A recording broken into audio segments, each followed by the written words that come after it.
Hey brother! Ben, if you follow me on Twitter, you've probably had the fun over the past couple of weeks of participating in my tournament to determine everyone's favorite Pixar short, which I was kind of nervous to do because we already made a video describing our own favorite Pixar shorts and I was afraid we were going to be called out on having like a really vastly different taste than the majority of people. But I have gone through and added up the number of votes each short got over the course of the tournament. Obviously, if you made it to further rounds, you had more opportunities to be voted upon, but the results were very interesting. In dead last, despite being in both Ben and I's top 10, was Lifted with just 198 votes. And just barely avoiding the bottom spot was Boundin at 218 votes. The winner of the loser bracket with 589 votes, so 9th place, that's the highest you could get without advancing to the second round, was Lou. Interestingly, One Man Ben and Ben's number one, Presto, tied for 11th place with just 430 votes each. Piper, which came in third with 2,364 votes, came dangerously close to getting second anyway, despite having one less round to be voted on. But second place actually went to the Blue Umbrella with 2,946 votes. The undisputed round for round champion, as you can already tell from the title of this video, was Lava with 4,648 votes. So today we're counting down the top 10 reasons Lava is the best Pixar short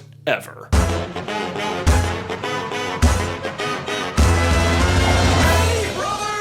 Number 10, it's about two volcanoes falling in love. That could be the whole list right there. No, but the reason I think this particular sentiment rings so true with so many people is because it's very similar to a common human experience of falling in love with a place. But instead of falling in love with a place, it's a story about a place falling in love. And while it's very common to maybe think of a place as having a personality or even feeling alive, it's less common, I think, to imagine a place as an individual. And I think Lava bridges that gap for a lot of people in just the most adorable way possible. Number 9, it's a song. Here's the thing, if you want to stand out amongst the Pixar shorts, you're going to have to take some risks because they are all really good, and while very different, a lot of them share some certain commonalities. Like, for the most part in any Pixar short, there isn't any dialogue at all, and oftentimes they are just representing the same joke over and over in as many creative ways as possible. How many ways can we portray this one-man band? How many ways can we pull something out of a hat? How many different ways can this alien fail to get the human out of the house? I'm sorry, I know Lifted came in last in this tournament, but when he tries to pull him butt first out of the window, it still makes me laugh. Hashtag live life butt first. See, that was a risk. But if you want to be the best Pixar short, you have to take some risks, and going for a song is risky. Only 2 Pixar shorts do this, and they pretty much fall at complete opposite ends of the spectrum on this tournament. Lava in first, Boundin in second to last. Moral of the story is, always go with the ukulele. Which brings me to number 8. Their names. Although it is not mentioned in the short, the names of the 2 volcanoes are Uku and Lele. Uku and Lele. Get it?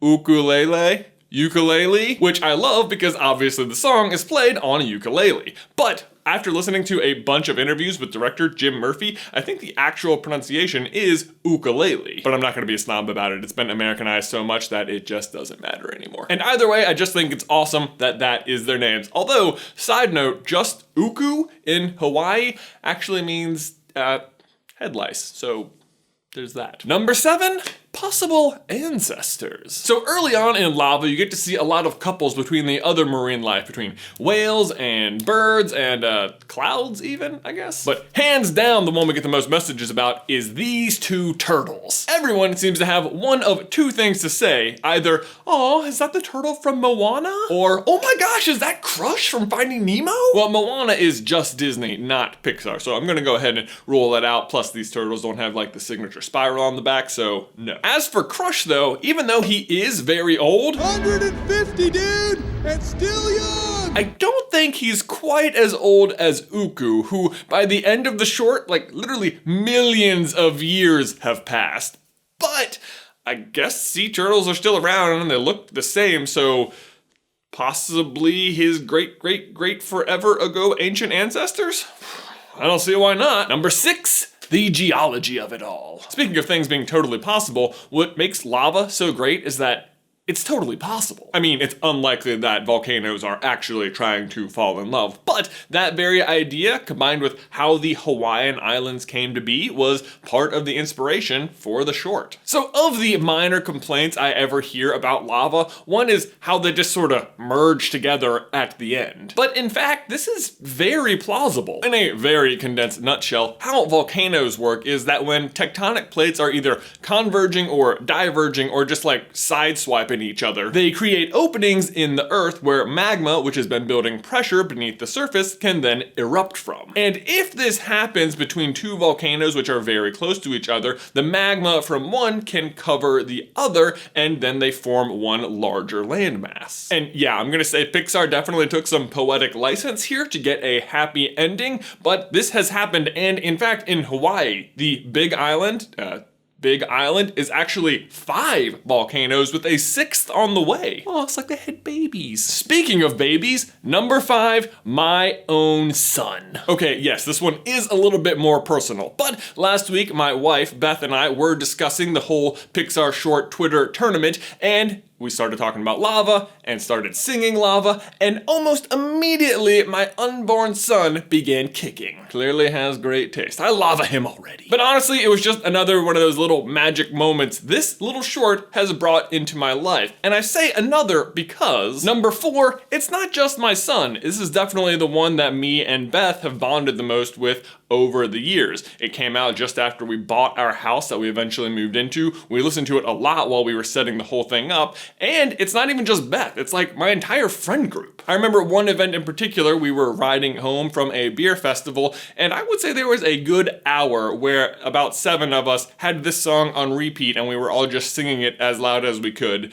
much to the dismay of the driver. And yes, I know those last 2 sound like just personal stories, but the reason I decided to include them on this list is because when I talk about lava with people, they often have stories like this. I think Uku and Lele are just so relatable that they form connections like this with a lot of people. Number 3, it started on a napkin. I love napkin stories, like how J.K. Rowling wrote the first few chapters of Harry Potter on a napkin, or how the first brain trust meeting of Pixar, they just drew little pictures on napkins until they had ideas for everything from Toy Story to WALL-E. Lava is also a napkin story. Jim Murphy just literally drew a volcano, drew a smile on it, and wrote, "I lava you" underneath of it, and was like, yeah, okay.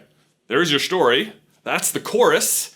I think we can go from here. So my advice to you is just carry napkins around. Like, it seems like a great way to have a good idea. Number 2, the early concepts. Lava is one of those great examples of something that starts out as like a total weird failure and just morphs into an enormously successful thing. Like, the finished product feels obvious, but when Murphy first had the idea, he didn't immediately land on 2 volcanoes falling in love. Instead, there were a lot of early alternatives. One involved Uku helping other creatures on himself fall in love. One involved him falling in love with a whale, and the whale meeting a different whale, and then they swim off, and there's like a big heart, splash. And one even had Uku imagining himself as other creatures like birds or dolphins or even clouds, but like an island version of those things. And yeah, I agree. Some of those are like bordering on creepy. How does a mountain fall in love with a whale? Like, I feel weird just saying it. But as odd as they sound, a lot of those ideas actually found their way into the final product in some way or another, whether it was the heart splash or the clouds hugging or the eventual Lele. And finally, number 1,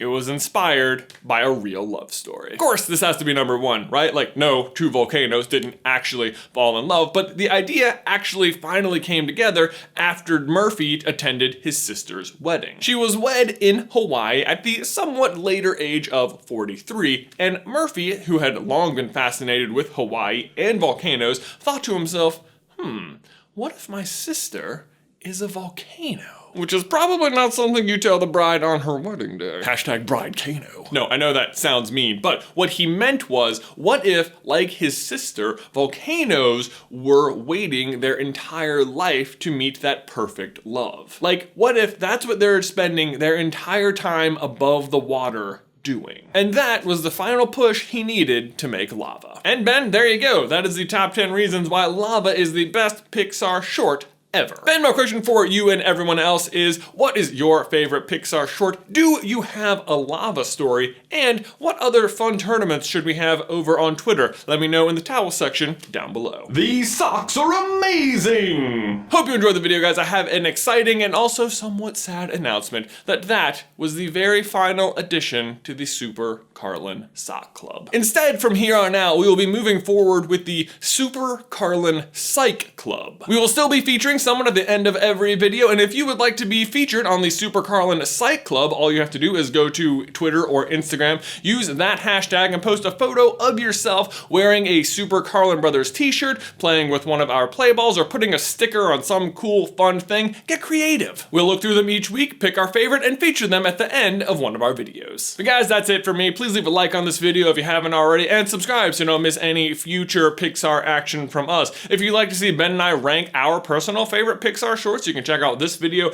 right here. Or if you'd like to see the top 10 reasons Mulan is the best Disney princess ever, you can check out this video right here. But Ben, that's all I've got for you today, man. I will see you in another life, brother.